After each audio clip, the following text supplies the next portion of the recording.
दशक 17वा समास 6वा देहात्मनिरूपण. श्रीराम.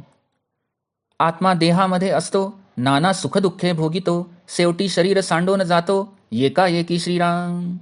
शरीरी शक्ती तारुण्यपणी, नाना सुखे भोगी प्राणी, अशक्त होता वृद्धपणी, दुःखे भोगी श्रीराम. मरावेना ऐसी आवडी, हात पाये खोडून प्राण सोडी, नाना दुःखे अवघडी, वृद्धपणे श्रीराम. देह आत्मयांची संगती, काही एक सुख भोगिती, चरफड चरफडून जाती, देहांत काळी श्रीराम. ऐसा आत्मा दुःखदायक, एकांचे प्राण घेती एक, आणि शेवटी निरार्थक, काहीच नाही श्रीराम. ऐसा 2 दिसांचा भ्रम, त्यास म्हणती परब्रह्म, नाना दुःखाचा संभ्रम, मानून घेतला श्रीराम.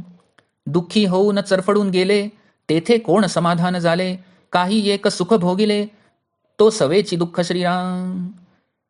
जन्मदारभ्य आठवावे, म्हणजे अवघे पडेल ठावे, नाना दुःख मोजावे, काये म्हणोनी श्रीराम. ऐसी आत्मयाची संगती, नाना दुःखे प्राप्त होती, दैन्यवाणे होऊन जाती, प्राणी मात्र श्रीराम. काही आनंद काही खेद, जन्मवरी पडिला संबंध, नाना प्रकारी विरुद्ध, तडातोडी श्रीराम. निद्रा काळी ढेकूण पिसा, नाना प्रकारी वळसा, नाना उपाये वळसा, त्यास होये श्रीराम. भोजन काळी माशा येती, नाना पदार्थ उंदीर नेती, पुढे त्यांची ही फजिती, मार्जरे करीती श्रीराम. वा चामवा गोचीड, गांधेले कानटे उदंड, एकास एक चरफड, दोहींकडे श्रीराम.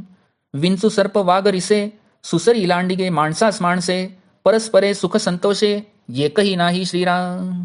84 लक्ष उत्पत्ती, एकास एक भक्षिती, नाना पीडा दुःखणी किती, म्हणून सांगावे श्रीराम. ऐसी अंतरात्म्याची करणी, नाना जीव दाटले धरणी, परस्परे संहारणी, एक एकांची श्रीराम. अखंड रडती चडफडिती, विवळ विवळो प्राण देती, मूर्ख प्राणी त्यास म्हणती, परब्रह्म श्रीराम. परब्रह्म जाणार नाही, कोणास दुःख देणार नाही, स्तुती निंदा दोन्ही नाही, परब्रह्मी श्रीराम.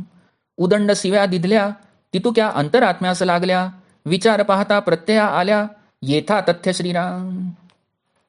धगडीचा बटकीचा लवंडीचा, गधडीचा कुत्रीचा वोंगळीचा, ऐसा हिशेब शिव्यांचा, किती म्हणून सांगावा श्रीराम.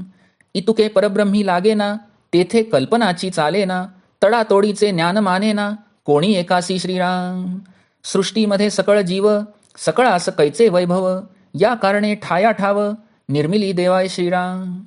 उदंड लोक बाजारीचे, जे जे आले ते ते वेचे, उत्तम तितुके भाग्याचे, लोक घेती श्रीराम. येणे चिनाये अन्न वसन, येणे चिनाये देवतार्चन, येणे चिनाये ब्रह्मज्ञान, प्राप्त व्यासारखे श्रीराम.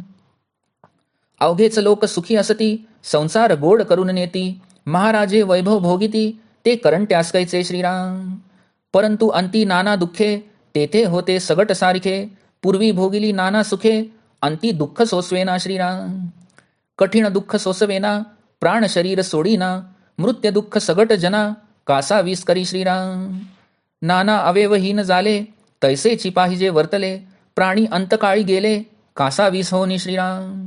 रूप लावण्य अवघे जाते, शरीर सामर्थ्य अवघे राहते, कोणी नसता मरते, आपद आपदो श्रीराम. अंतकाळ दैन्य दीन, सकळिकास तत्समान, ऐसे चंचळ अवलक्षण, दुःखकारी श्रीराम. भोगून अभोगता म्हणती, हे तो अवघीच फजिती, लोक उगेच बोलती, पाहिल्या विण श्रीराम. अंतकाळ आहे कठीण, शरीर सोडिना प्राण, बराड्यासारखे लक्षण, अंतकाळी श्रीराम. इति श्री दासबोधे गुरुशिष्य संवादे देहात्मनिरूपणनाम समास 6वा समाप्त.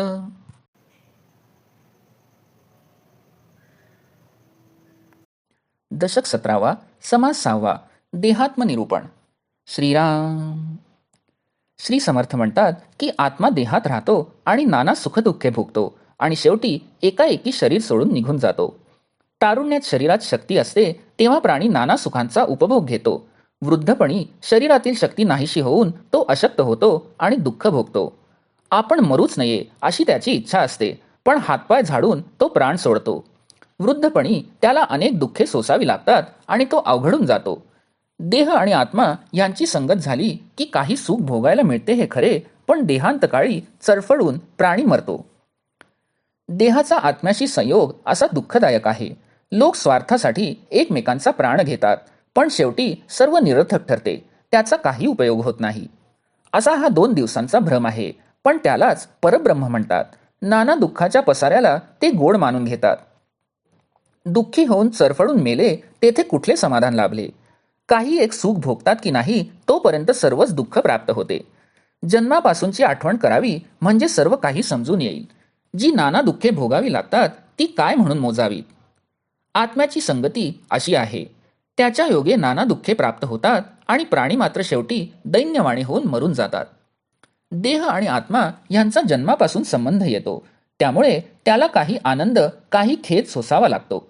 नाना प्रकारे मनाविरुद्ध गोष्टी घडत असतात, ताटातुटी होत असतात.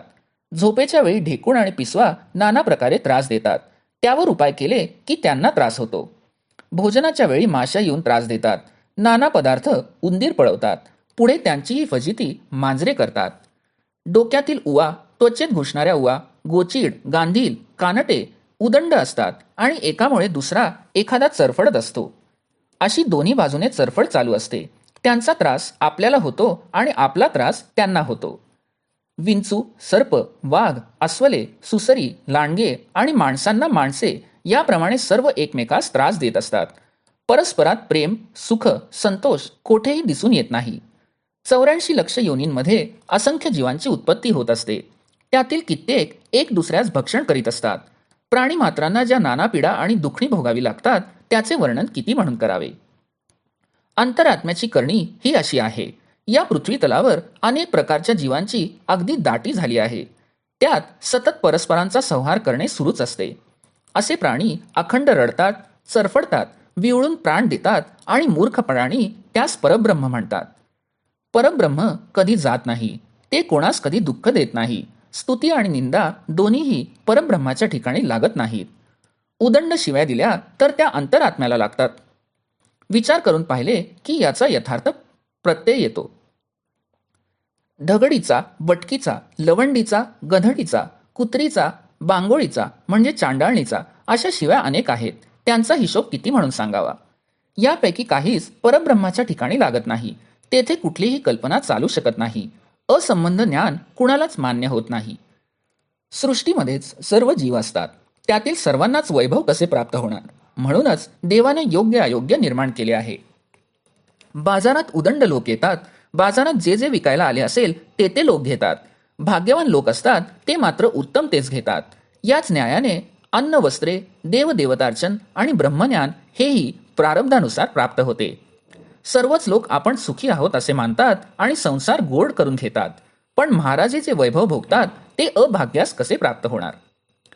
परंतु अंती मात्र सर्वांनाच नाना दुःखे सोसावी लागतात. ती सर्वांना सरसकट सारखीच असतात. ज्यांनी पूर्वी नाना सुखे भोगलेली असतात त्यांना शेवटी ती दुःखे सोसवत नाहीत. एकीकडे कठीण दुःख सोसवत नाही आणि एकीकडे वासनेमुळे प्राण शरीर सोडत नाही. याप्रमाणे मृत्यू काळाचे दुःख सरसकट सर्व लोकांना कासावीस करून सोडते. काही जणांचे काही अवयव रोगाने अथवा अपघाताने निकामी होतात.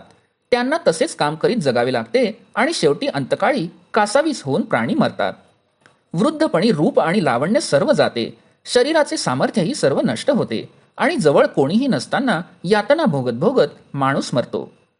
अंतकाळ हा सर्वांनाच सारखा दैन्यवाणा असतो. असे हे चंचळाचे म्हणजे अंतरात्म्याचे अवलक्षण फार दुःखदायक आहे आणि तरी लोक त्याला भोगून अभोगता असे म्हणतात. खरे तर सर्व फजितीच असते, पण लोक पाहिल्याशिवाय उगीच बोलत असतात. अंतकाळ फार कठीण असतो. प्राण शरीर सोडत नाही आणि अंतकाळी केविलवाणी असहाय्य भिकाऱ्यासारखी अवस्था होते. इति श्रीदासबोधे गुरुशिष्य संवादे देहात्मनिरूपणनाम समास 6 समाप्त.